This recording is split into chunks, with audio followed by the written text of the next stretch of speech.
আজকাল অনেকেই বলে সেমাই খাইতে নাকি ঈদ লাগে, কিন্তু আমার কাছে আনন্দ উদযাপনের জন্য কোনো বিশেষ দিনের প্রয়োজন হয় না।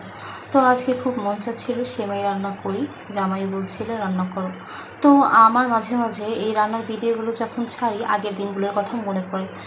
আমার এই সাধারণ রান্নাগুলো মানুষ এত ভালোবাসবে আর আমি ফেসবুক থেকে মনিটাইজেশন পেয়ে যাব, সেটা আমার বিশ্বাস হচ্ছেই না। তো আজকাল অনেকেই আমাকে জিজ্ঞেস করে, লিজা আপু আপনি কীভাবে মনিটাইজেশনটা পেলেন, আমার ভিডিওতে ভিউজ এত কমে গেল কিভাবে? তো মনিটাইজেশন পেলে আপনাদের কিন্তু একটা কথা মাথায় রাখতে হবে, হঠাৎ করে আপনাদের ভিডিওতে ভিউ কমে যাবে। আসলে আমার মনিটাইজেশন পাওয়াটা স্বপ্নের মতো ছিল।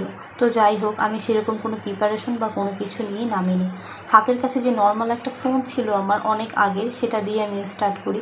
না রান্নাঘরের কোনো সেট আপ, না আমি চুলা চেঞ্জ করেছি, না কোনো পাকঘরের কোনো কিছু চেঞ্জ করেছি, আমি কিছুই করিনি। আমার কিচেন যেরকম ছিল আমি সেরকমই রেখেছি। আর এডিটিংয়ের জন্য তেমন কোনো কিছু ছিল না, নিজে যেভাবে পারতাম সেরকম করেই করেছি, কারো কোনো সাপোর্ট বা কোনো কিছু ছাড়াই।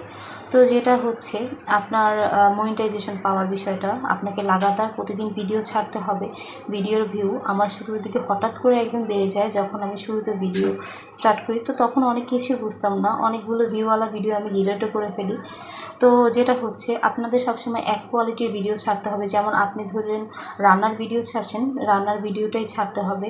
হঠাৎ করে আপনি ঘোরাঘুরির ভিডিও ছাড়ছেন, এরকম করলে কিন্তু ফেসবুক বা ইউটিউব আপনার ভিডিওটা কী নিয়ে সেটা বুঝতে পারবে না এবং ভিউ একদমই কমে যাবে। তো কখনো হাল ছাড়বেন না, আমিও কখনো হাল ছাড়িনি।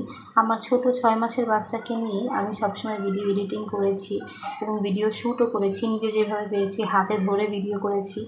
স্টান ছিল, কিন্তু স্টানের সেট আপ ইত্যাদি ইত্যাদি খুব ঝামেলা লাগতো, যার জন্য করতাম না। হাত দিয়ে ভিডিওটা করলে আমার কাছে মনে হতো খুব ভালো হচ্ছে। তো যাই হোক, এগুলো আমি ওরকম করে করিনি। বাকিটা সম্পূর্ণ আল্লাহর ইচ্ছা, আল্লাহর রহমত ছিল। রহমত না থাকলে তো আমি অবশ্যই পারতাম না এবং আপনাদের ভালোবাসা ছিল।